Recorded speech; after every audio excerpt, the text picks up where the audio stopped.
সালাতের কার কতটুকু কবুল হচ্ছে সালাতের পরে প্রত্যেকেই বুঝতে পারি।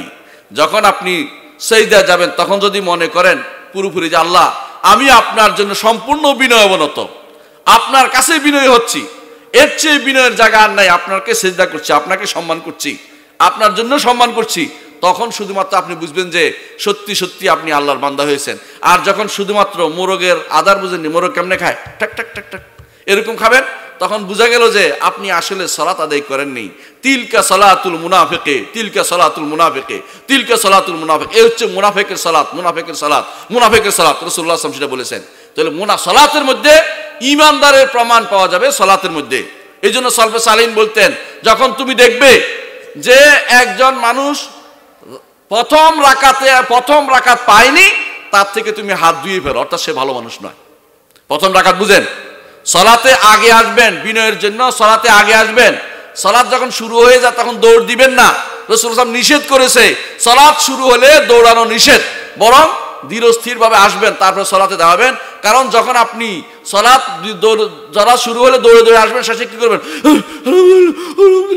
কিছুই বুঝেন নাই, সালাত তো হয় নাই, কিছুই হয় নাই, মানে আপনি তখন আল্লাহর জন্য কিছুই বলেন নাই, আপনি যখন নিজের ইচ্ছাকৃত লাফালাফি করেছেন, হাঁপাহাঁপি করেছেন।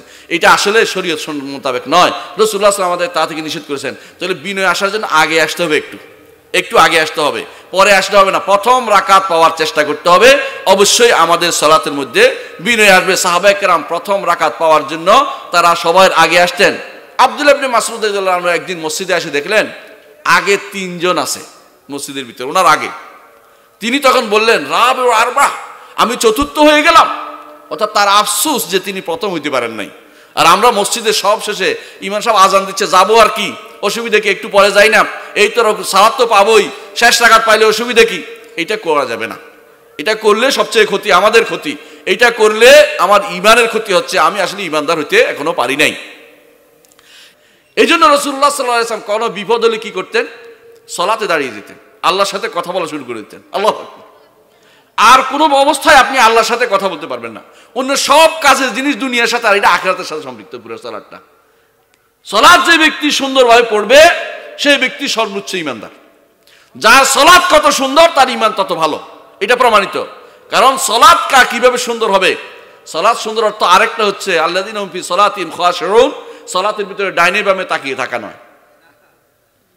কিছু মানুষের সালাতের ভিতরে এদিক সেদিক তাকাচ্ছে। রাসূলুল্লাহ সাল্লাল্লাহু আলাইহি ওয়াসাল্লামের সুন্নাত হচ্ছে সালাতের মধ্যে সিজদার জায়গা ছাড়া কোথাও চোখ যাবে না, সিজদার জায়গায় শুধুমাত্র চোখ দেবে খুশুর জন্য, বিনয়ের জন্য। দ্বিতীয় কারণ হচ্ছে সালাতের সিজদার জায়গাতে মনটা রাখবেন।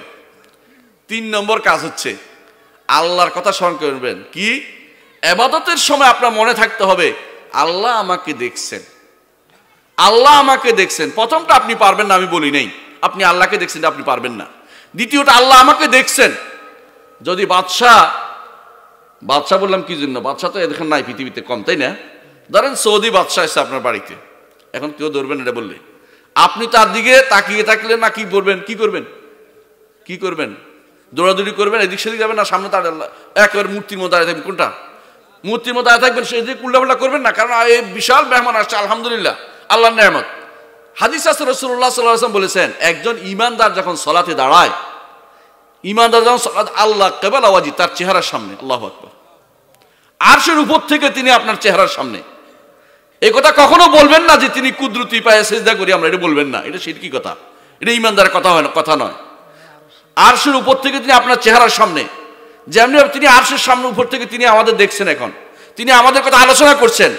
হাদিসে আছে রাসূলুল্লাহ সাল্লাল্লাহু আলাইহি ওয়াসাল্লাম বলেছেন, কোনো মাহফিল হলে, ওয়াজের মাহফিল হলে, সেখানে আল্লাহ তাআলা তাদের যারা আলোচনা, তাদের নিয়ে আল্লাহ তাআলা ফেরেশতাদের সাথে আলোচনা করেন, কোনো সমস্যা হচ্ছে না। ঠিক আরশের উপর থেকে তিনি আপনার সামনে, আপনি, হাদিসে আছে রাসূল বলেছেন, তোমরা চেহারা ওইদিকে, তখন তোমরা কিবলার দিকে থুতু ফেলো না, কিবলার দিকে তোমরা থুতু ফেলো না, কারণ আল্লাহ তাআলা তার তোমাদের চেহারার সামনে, আরশের উপর থেকে তিনি আপনার চেহারার সামনে।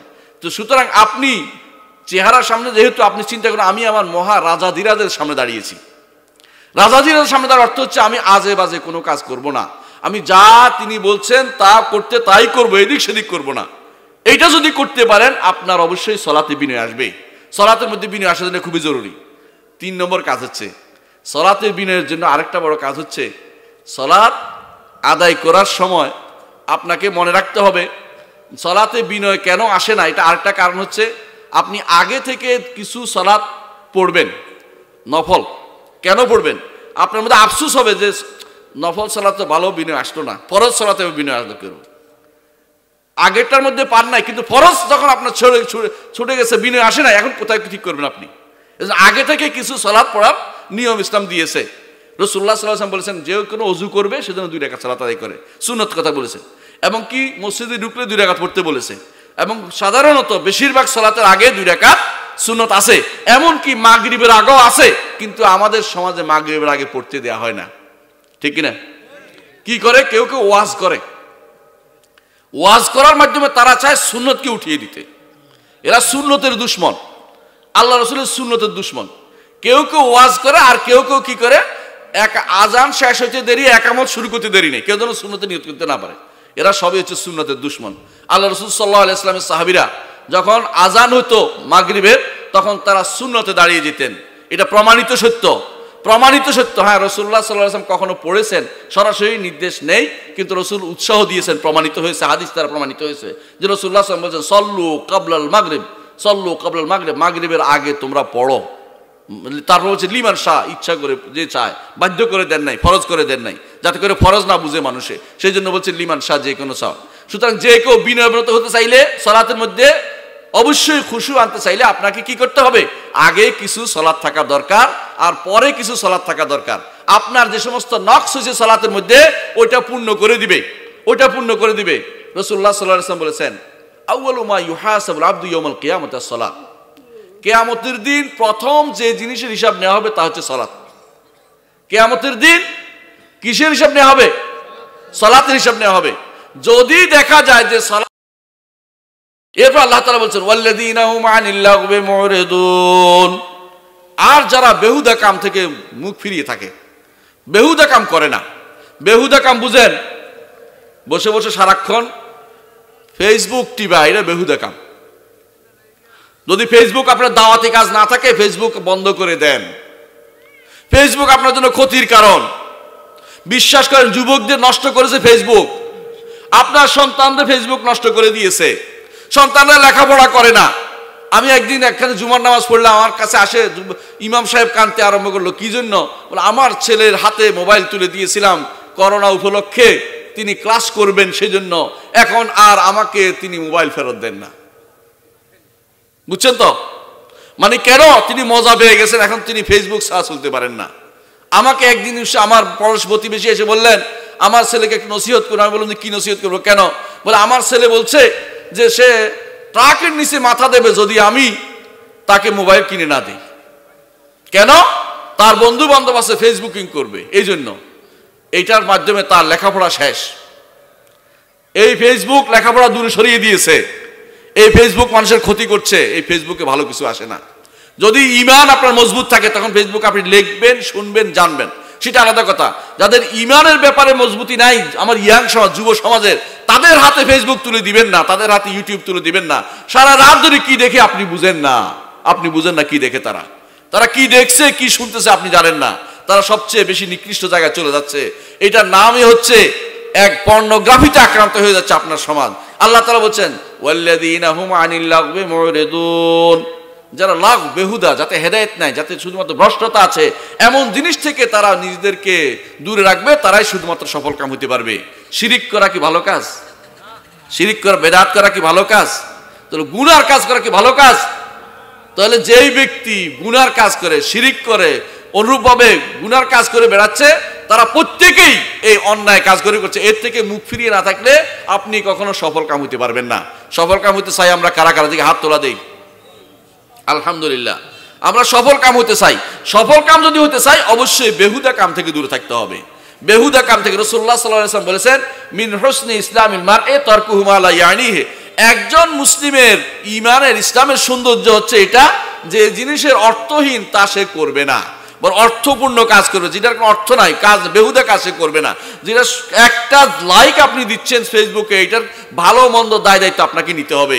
হারামের দিকে তাকাচ্ছেন, ভালো মন্দ দায় দায়িত্ব আপনাকে নিতে হবে। হারামের দিকে যাচ্ছেন, অনেক মানুষ আছে আপনি দেখবেন বিভিন্ন ধর্মের বিভিন্ন অনুষ্ঠান হয়, সবাই কিন্তু অনুষ্ঠানে যায় কিনা? যায় কিনা? অথচ দেখেন সেখানে শিরিক হচ্ছে, সেখানে গুনার কাজ হচ্ছে, সেখানে নারীরা আসছে, নারীদের সাথে সেখানে উঠা বসা হচ্ছে। এ সবই কিন্তু বেহুদা কাম। এগুলি থেকে শরীয়ত আমাদেরকে দূরে থাকতে বলে, কখনো সেটা গ্রহণ করা যাবে না। এরপর আল্লাহ তাআলা বলছেন ওয়াল্লাযীনা হুম লিয-যাকাতি ফাঈলুন, আর যারা যাকাত প্রদান করে। এখানে বলা হচ্ছে যাকাত করে, প্রদান করে নয় শুধু। এর অর্থ হচ্ছে অন্তরের পবিত্রতা আপনাকে দিচ্ছে, পবিত্রতা যারা অর্জন করে, আত্মিক পবিত্রতা যারা অর্জন করে, যারা নিজেদের আত্মশুদ্ধি করে, তাদেরকে আল্লাহ তাআলা প্রশংসা করেন যে এরা হচ্ছে আত্মশুদ্ধি যারা করে তারাও সফল কাম হবে। আত্মশুদ্ধি কিভাবে হবে আল্লাহ তাআলা বলে দিয়েছেন, কদ আফলাহা মান তাযাক্কা ওয়া যাকারা ইসমা রাব্বিহি ফাসাল্লা। ওই ব্যক্তি সফল কাম হবে, কদ আফলাহা মান তাযাক্কা, যে ব্যক্তি নিজেকে আত্মশুদ্ধি করেছে, ওয়া যাকারা ইসমা রাব্বিহি, তার রবের নামকে স্মরণ করেছে, লা ইলাহা ইল্লাল্লাহ বলেছে, আলহামদুলিল্লাহ বলেছে, আল্লাহু আকবার বলেছে, লা হাওলা ওয়ালা কুওয়াতা ইল্লা বিল্লাহ বলেছে, আল্লাহু আকবার বলে সালাত আদায় করেছে, ওয়া যাকারা ইসমা রাব্বিহি ফাসাল্লা। তাহলে তাজকিয়াতুন নফস লাগবে, আত্মশুদ্ধি লাগবে। তবে বানানো বানানো আত্মশুদ্ধি না। বানানো আত্মশুদ্ধি বুঝেন কিনা? পীর সাহেবের দরবারে গিয়ে মুরিদ হলেন, মনে করলেন যে পীর সাহেব আপনাকে পার করে দিবে, যে এই ব্যক্তি এই ধারণা করছেন শিরকে লিপ্ত হয়েছেন। কারণ জাহান্নাম থেকে বাঁচানোর মালিক কে? আল্লাহ। আপনাকে জান্নাত দেওয়ার মালিক কে? আল্লাহ। হাসরের মাঠে কোনো পীর আপনার জন্য কোনো জাহাজ নিয়ে আসবে না, মিথ্যা কথা বলেছে। ও মিথ্যা কথা বলেছে। হাসরের মাঠে আপনাকেও পাগড়ি ধরে কোনোদিন জান্নাতে যেতে পারবেন না। হাসরের মাঠে লাইন ধরে আসে, বলে যে আমি স্বপ্নে দেখেছি লাইন ধরে আসি। একজনে বলতেছে, শুনলাম লাইন ধরে আসি, বলতেছে কেন? কোটি কোটি মানুষ বলতেছে হে অমুক খানের মুরিদরা তোমরা সব জান্নাতে চলে যাও। এই জাতীয় মিথ্যা যারা বলে, ওই মিথ্যুকদের আল্লাহ তাআলার কাছে শুধুমাত্র সুবর্ণ করলাম। ওই সমস্ত যা স্বপ্নে দিয়ে জান্নাতে যাওয়া যায় না, ওগুলি মিথ্যা কথা। এজন্য মিথ্যার পিছনে ছুটা যাবে না। তাজকিয়াতুন নফস হচ্ছে কোরআন এবং সুন্নাহকে অনুসরণ করে আল্লাহর কথা শুনে, রাসূলের কথা শুনে যে ব্যক্তি চলতে পারবে, সেই ব্যক্তি শুধুমাত্র তাজকিয়াতুন নফস করেছে, নিজেকে পবিত্র রাখতে পেরেছে। এর বাইরে আর কোথাও মানুষের কথা শুনে, ব্যক্তি বিশেষের কথা শুনে, তথাকথিত পীর মুরিদদের কথা শুনে অথবা নেতা খেসাদের কথা শুনে কোনোদিন পার পাওয়া যাবে না। আল্লাহর কথা শুনতে হবে, রাসূলের কথা শুনতে হবে, অন্তর পবিত্র হবে। অন্তর পবিত্র না হলে ঈমানদার সফল কাম হইতে পারবে না। এরপর আল্লাহ তাআলা বলছেন ওয়াল্লাযীনা হুম লিফুরুজিহিম হাফিজুন, আর যারা লজ্জাস্থানের হেফাজত করে, ইল্লা আলা আজওয়াজিহিম আও মা মালাকাত আইমানুহুম ফাইন্নাহুম গায়রু মালুমিন। লজ্জাস্থানের হেফাজত করতে হবে। লজ্জাস্থানের হেফাজত কিভাবে হবে আল্লাহ বলে দিয়েছেন।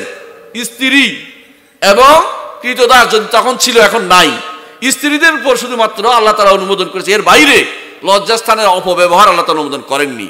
জিনা বেবিচার হচ্ছে কিনা পৃথিবীতে? নাই? আছে, আছে। জিনা বেবিচার এখন এমন আকার ধারণ করেছে, যারা বেবিচারি বেশি ওদের নাম দিয়েছে স্টার। বুঝেন তো? ভালো করে খোঁজ নিয়ে দেখেন, ওদের অনেক আছে।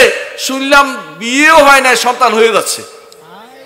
আবার বোঝা যাচ্ছে সন্তান হচ্ছে, নাম বলে বললেন, আবার সন্তান হচ্ছে বাপকে খুঁজতেছে এখন। আবার শুনে আশ্চর্য হবেন, একজন খেলোয়াড় আছে এখন ছেলের বিয়ের জন্য বাধ্য হয়েছে। ছেলে করতেছে যদি তুমি বিয়ে না করো তো আমি বিয়ে করতে পারতেছি না। বুঝছেন তো? মানে বাপে বিয়ে করে নাই, ছেলে হয়েছে। ছেলের বিয়ের সময় এখন ওরা শর্ত দিছে, বাপের বিয়ে না হলে ছেলের বিয়ে কেমনে হয়। এখন বাপ এখন বিয়ে করতে গেছে তার মারে। বাবুজবিল্লাহ, পৃথিবী এখন এইভাবে হয়ে গেছে।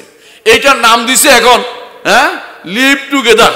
ও জিনারকে সুন্দর সুন্দর নাম দিবে। রাসূলুল্লাহ সাল্লাল্লাহু আলাইহি ওয়াসাল্লাম বলেছেন কিয়ামতের আগে কিছু মানুষ জিনার সুন্দর সুন্দর নাম দিবে। নাউজুবিল্লাহ। মানে তারা মানুষের মন আকর্ষণ করা নাম দিবে। একজন আমার ফোন করে বলতেছে, ভাই আপনি তো আমার দেশের। আমি বলছি হ্যাঁ বলেন। আমি আমেরিকা থাকি, মনে করছে আমেরিকা থাকছে, কিছু একটা গোলালো হয়ে গেছে, বিশেষ কিছু আর কি, হ্যাঁ স্বর্ণের টুকরা হয়ে গেছে। আর আচ্ছা বলেন না আপনার কি সমস্যা? বলছে আমার ছেলেরা একটা ছেলে না বিয়ে করতে চায় না, তবে একটা মেয়ে নিয়ে এসে লিভ টুগেদার করতেছে। কেমন কি উত্তরটা দিতে পারি আমি? আমার খুব রাগ উঠে গেছে। আমি বললাম যে আপনার ছেলে বেবিচার করতেছে, এটা বললেন না কেন? আপনি শব্দ এটা করতে খুঁজে আনলেন। এরা এটাকে স্বাভাবিক করার জন্য লিভ টুগেদার। এটা লিভ টুগেদার নাকি? এটা বেবিচার, জিনা। ওইটা ব্যবসাখানা, ব্যবসা কাম করতেছে সে, ওই মহিলা নিয়ে ব্যবসাগিরি করতেছে, ওই মহিলা বদমাশি করতেছে। এই ছেলে, এই ছেলেকে ঘরে রাখা যায় যাবে? এই ছেলেকে যারা এরকম প্রশ্রয় দিচ্ছে তারা সবই হচ্ছে দায়ুসের কাজ করতেছে। দায়ুস অর্থ হচ্ছে যে ব্যক্তি অন্যায়কে প্রশ্রয় দিয়ে, গুনাহ বেবিচারকে প্রশ্রয় দিয়ে থাকে পরিবারের মধ্যে, সেই ব্যক্তি দায়ুস। স্ত্রী হোক কন্যা হোক, অনেকে আছে কন্যাকে নিয়ে দিয়ে আসছে, কি করে কয় যে তোমরা কথাবার্তা বলো, কথাবার্তা বলছে, বেবিচার করতেছে। ঘরে আসছে, তোমরা কথাবার্তা বলো, আমরা একটু যাই। হ্যাঁ, পিতা মাতা ওদেরকে সুযোগ করে দিচ্ছে, ও বেবিচার করতেছ, তুমি বেবিচার করতেছ। যেই মেয়েকে তুমি অমুক আর্ট ইউনিভার্সিটি, নাম পুরোটা বললাম না, কাবার কেস করতে পারে, অমুক আর্ট ইউনিভার্সিটির সামনে রাতে 8টা 9টা বাজে তাদেরকে পাওয়া যাচ্ছে, ওদের কি পিতা মাতা নাই? ওদের কি রাস্তার মাইয়া? রাস্তার মেয়ে না, ওই মেয়েগুলিকে বাপ মা খবর দিল না কেন? বাপ মা রাতের 8টা 9টা পর্যন্ত ওই মেয়েকে ওখানে রাখলো কি করে? ওই মেয়ে যে ওখানে রেখে আসছে সেই পিতা তো দায়ুস কি করবে? জান্নাতে যাবে? রাসূলুল্লাহ সাল্লাল্লাহু আলাইহি ওয়াসাল্লাম বলেছেন আদ-দায়ুসু লা ইয়াদখুল জান্নাহ, জান্নাতে যাবে না। এর অর্থ হচ্ছে, মনে রাখেন, সে কিন্তু কারণ সে হালালকে হারাম জ্ঞান করছে, হারামকে হালাল জ্ঞান করতেছে। যেই ব্যক্তি কোনো হারামকে হালাল বিশ্বাস করবে তার ঈমান নাই, এই জন্য সে জান্নাতে যাবে না। কারণ তো এটা নইলে সাধারণ গুনার জন্য জান্নাত থেকে কেউ মাছ হয় না, বন্ধ হয় না। কিন্তু যেহেতু সে হারামকে হালাল করতেছে, কারণ আরেকজনের সাথে মেলামেশা করতে দেওয়াটা হারাম, এটাকে হালাল মনে করে দিয়ে আসতেছে। আর এখন নাম দিছে, এটার নাম কি? প্রগতিবাদী। হ্যাঁ, প্রগতিবাদী। মদ খেয়ে পড়ে থাকে, এরপরে মারা গেলে বদনামি অমুকের তমুকের, অমুকখানে পড়ে আছে ছেলে মেয়ে পড়ে আছে কোথাও, তথাকথিত সারু কারু কলা, বুঝেন না, এগুলো নাম বলতে চাই না। এগুলির সামনে যে মেয়েরা পড়ে আছে, ওগুলিকে কে হালাল করে দিল? পিতা মাতা নাই ওদের বাপ মা নাই? কিসের জন্য সন্তান তোমাকে দুনিয়াতে দিয়েছে? আল্লাহর আমানত রক্ষা করেন, যেটা আলোচনা ইনশাআল্লাহ আল্লাহ তাআলা একটু পরেই বলবেন। তাহলে যারা নিজে লজ্জাস্থানে হেফাজত করতে পারেনি, তারা সফল কাম হতে পারবে না। এই লজ্জাস্থান হেফাজতের মধ্যে হচ্ছে স্ত্রী ছাড়া কোথাও গমন করা যাবে না, স্বামী স্ত্রী ছাড়া উল্টা পাল্টা যাওয়া যাবে না। আজ বিশ্বের অনেক রাষ্ট্র লেওয়াতত, বুঝেন, লুচ্চামি, এটাকে বলা হয় ছেলে বিয়া, নাউজুবিল্লাহ, এটা অনুমোদন করছে। আমাদের দেশে কিছু কিছু বদমাইশ আছে যারা বলে থাকে যে ভবিষ্যৎ প্রজন্ম এইটা নাকি অনুমোদন করবে। ওদেরকে জিজ্ঞাসা করি, ওই বেটা, তোর সন্তান কি পিছন দিয়ে বের হবে? তুই যে ভবিষ্যৎ প্রজন্ম করছিস, তুই তো এখনই বলতেছিস যে ছেলের বিয়া, ওই ছেলে বের হবে কোনখান দিয়ে? বল, বদমাইশ কোথাকার। কোথায় খুশির ভিত্তিতে তোরা এগুলি বলতেছিস? পুরো পৃথিবী ধ্বংস করার জন্য এরা নেমেছে, পুরো জাতিকে ধ্বংস, ইসলাম ধ্বংস করার সাথে সাথে পুরো মুসলিম ইসলাম মানব বংশকে ধ্বংস করার জন্য তারা বসে আছে। এই ধ্বংসাত্মক এই কাজ যারা চালিয়ে যাচ্ছে, তারা বোঝা উচিত যে এই পৃথিবীতে ইসলামের চেয়ে সুন্দর কোনো কিছু কিয়ামত পর্যন্ত আসবে না। ইসলাম বলেছে নারী ব্যতীত কারো কাছে যাওয়া যাবে না, এবং তার স্ত্রী, বৈধ স্ত্রী, আজে বাজে স্ত্রী নয়, যেখানে সেখানে যাওয়া যাবে না। বৈধ স্ত্রী, কালেমা পড়া স্ত্রীর কাছে শুধুমাত্র যাওয়া যাবে, অন্য কোনো কিছুর কাছে যাওয়া যাবে না, ইসলাম অনুমোদিত সেটা। আর সেখানে নারী বিয়ে হচ্ছে, ছেলে বিয়ে হচ্ছে, নাউজুবিল্লাহ। এইগুলি যে কত বড় জঘন্যতম অপরাধ, এগুলি থেকে আল্লাহ তাআলা আমাদেরকে দূর রাখতে বলেছেন। এগুলি দেখেন আপনার সমাজে এখন সহনীয় হয়ে যাচ্ছে, নাউজুবিল্লাহ। কেউ পত্রিকা বের করে, এটার উপরে ভিত্তি করে পত্রিকা বের করে, লেখা বের করে, ফেসবুকে কথা লেখা বের করে, এগুলির মধ্যে এক একজনের বহু লক্ষ টাকা খরচ করতেছে। পাশ্চাত্যের লোকেরা আমাদের দেশের সমাজকে ধ্বংস করার জন্য লক্ষ টাকা এইভাবে খরচ করে যাচ্ছে, এবং তারা বিভিন্ন পত্রিকা বের করে, এমনকি এদেরকে তারা লালন পালন করে। বিভিন্ন রকমের সংস্থা বের হয়েছে, অমুক এটা নাম বলতে চাচ্ছি না, আপনাদের আশেপাশে রাস্তার পাশে দেখবেন এই অমুক গাক মাক ফাক কত কিছু আছে না, এদের অনেক আছে, আমি সবাইকে নাম বলতে চাচ্ছি না। দেখবেন যে এরা বেশিরভাগই মানুষকে, মেয়েদেরকে কিভাবে ঘর থেকে বের করে আনবে, কিভাবে মেয়েরা ছেলেদের সাথে খারাপ কাজে লিপ্ত হবে, মেয়েরা কিভাবে শিরক জিনাত বেবিচারে লিপ্ত হবে, এগুলির মধ্যে তাদের লিপ্ত রয়েছে। যারা এগুলি করবে, প্রত্যেকটি মানুষ, আল্লাহ তাআলা তাদেরকে বলেছেন তারা সফলকাম হতে পারবে না। এরা হচ্ছে, আল্লাহ তাআলা বলছেন ফাউলাইকা হুমুল আদুন, তারা সীমা লঙ্ঘনকারী। আল্লাহর সীমা যে ব্যক্তি লঙ্ঘন করবে, সে ব্যক্তি অবশ্যই পস্তাতে হবে। একটা সময় পস্তাবে, যে পস্তানোর পরে কোনো তার কিছু করার থাকবে না। যখন কবরে যাবে তখন পস্তাবে, হাসরের মাঠে গেলে পস্তাবে, বিচারের সময় পস্তাবে। তার পস্তানোর কি কোনো মাসুল আছে? বাঁচার কোনো উপায় আছে? কোনো উপায় নাই। তাহলে এই মানুষগুলো যারা এই কাজগুলি করে যাচ্ছে, তারা সফলকাম হতে চায় না। আমরা সফলকাম হতে চাই কিনা? আলহামদুলিল্লাহ, আমরা সফলকাম হতে চাই। তারপর আল্লাহ তাআলা বলছেন ওয়াল্লাযীনা হুম লিআমানাতিহিম ওয়া আহদিহিম রাউন, আর তারা সফলকাম যে আমানত রক্ষা করে। আমানতকে এখন বেশি রাসূলুল্লাহ সাল্লাল্লাহু আলাইহি ওয়াসাল্লাম বলেছেন, কিয়ামতের আগে একটা সময় আসবে, আমানতকে গনিমত মনে করবে। আপনাদের চোখের সামনে কত রকমের, একবার হলো যুবক, একবার হলো অমুক, কত রকমের কত কিছু বের হয়েছে। মানুষের আমানত নিয়ে পালিয়ে গেছে, আছে কিনা? নাই বলে হয় নাই? আছে আপনাদের চোখের সামনে কত লক্ষ লক্ষ টাকা মেরে চলে গেছে মানুষ, কত কত কোম্পানি, সবগুলি আমানতকে নিয়ে গেছে। যারা আমানতের খেয়ানত করবে, এমনকি শুধু টাকা পয়সা নয়, কথাও আমানত। রাসূলুল্লাহ সাল্লাল্লাহু আলাইহি ওয়াসাল্লাম বলেছেন, একজন মানুষ আরেকজন দিকে তাকিয়ে আস্তে কথা বলেছে, এটা আমানত। বুঝে সে চাচ্ছে না আরেকজন শুনুক, এই আমানতটাও রক্ষা করতে হবে।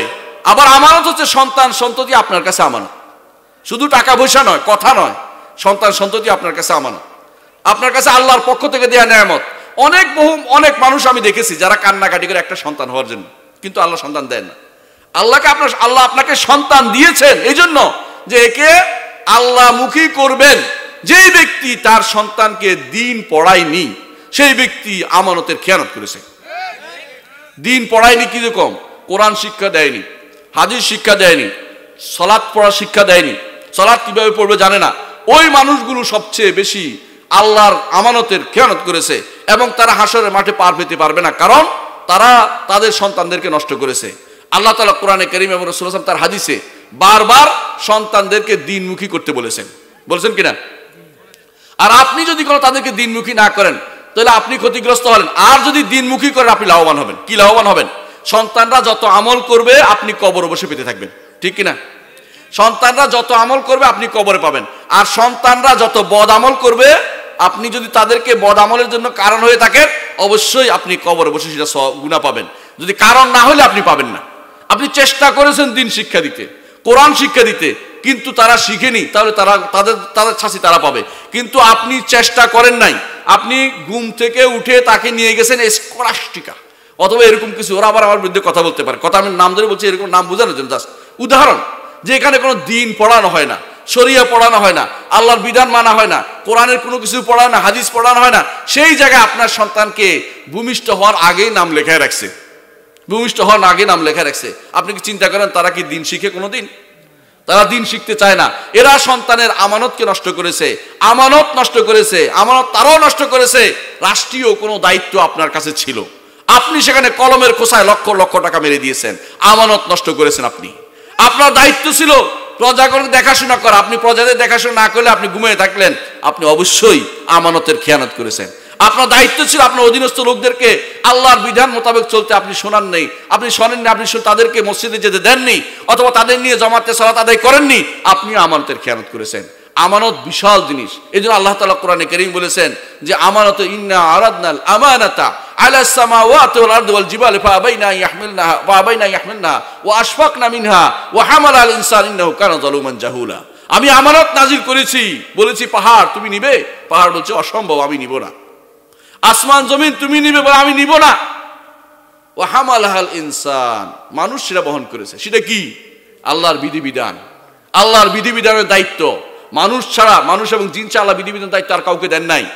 সবাইকে বাধ্য করেছেন, ফেরেশতা বাধ্য, তাদেরকে নির্দেশ দিয়েছেন, পারে উল্টাটা করতে পারে না। আপনাকে দায়িত্ব দিয়েছে সালাত আদায় করতে, শরিয়া মেনে চলতে। আপনি শরিয়ার বিরুদ্ধে চলেছেন, কোরআনের বিরুদ্ধে চলেছেন, হাদিসের বিরুদ্ধে চলেছেন, আপনি আমানতের খেয়ানত করে চলেছেন। আল্লাহ তাআলা বলছে ইন্নাহু কানা যালুমান জাহুলা, সে জালেম এবং জাহেল, এজন্য সে আমানত কাঁধে নিয়ে আর আমানত প্রত্যাপন করতে পারেনি। ওয়াল্লাযীনা হুম লিআমানাতিহিম ওয়া আহদিহিম রাউন, অঙ্গীকারও তারা ভঙ্গ করে। আমানত তো রক্ষা করেই না, অঙ্গীকারও ভঙ্গ করে। অঙ্গীকার করেছে আল্লাহ তাআলার কাছে যে অঙ্গীকার, তাদের কি অঙ্গীকার করে আসছে? একবার অঙ্গীকার করেছে না? প্রথম যে অঙ্গীকার করেছে কি? আলাস্তু বিরাব্বিকুম ক্বালু বালা। যখন আমরা আসি নাই দুনিয়াতে, তখনই আল্লাহ তাআলা অঙ্গীকার নিয়েছেন যে আমরা যেন দুনিয়াতে এসে আল্লাহর রুবুবিয়্যতের স্বীকৃতি দেই। কিন্তু এখানে এসে সে অঙ্গীকারের বিরুদ্ধে করেছে। এরাও কোনোদিন সফল কাম হইতে পারবে না। সে অঙ্গীকার অনুসারে যে আল্লাহকে রব মেনে থাকি এবং আল্লাহর ইবাদত করে থাকি, আল্লাহর নাম এবং গুণ দিয়ে আল্লাহকে ডেকে থাকি, তাহলে অবশ্যই আমরা আল্লাহর আমানতের আল্লাহ অঙ্গীকারের সাথে অঙ্গীকার পূর্ণ করতে পেরেছি। এর বাইরে মানুষের কথা অঙ্গীকার, একজনের সাথে ওয়াদা করেছেন, আপনি তাকে এই মাসে টাকাটা দিবেন, ধারের টাকাটা দিতে পারেন নাই, তার থেকে গিয়ে দরকার হলে হাত পা ধরে আবার ওয়াদা নেন, না হলে আপনি অঙ্গীকার ভঙ্গকারী হবেন। তার থেকে অনুমতি নেন যে ভাই আমাকে একটু বাড়িয়ে দাও, আর বাড়িয়ে দিয়ে আল্লাহ তাআলা বলেই দিয়েছেন কোরআনে কারিমে যে ওয়াইন কানা যু উসরাতিন ফানাযরাতুন ইলা মাইসারা, যদি কেউ অভাবী থাকে তাকে একটু সময় দাও। সময় দিলে কি হবে? রাসূলুল্লাহ সাল্লাল্লাহু আলাইহি ওয়াসাল্লাম বলেছেন, কেউ যদি কোনো অভাবীকে সময় দেয় তাহলে আল্লাহ তাআলা আরশের নিচে তাকে ছায়া দিবেন, যেদিন আর কোনো আর ছায়া থাকবে না। আল্লাহ, এই জন্য কেউ যদি দিতে না পারে সময় দেন, এমনকি যেন ভুলে যান এই অবস্থা থাকুন, কোনো সমস্যা নেই, আল্লাহ তাআলা কিন্তু আপনার জন্য রেখে রাখবে।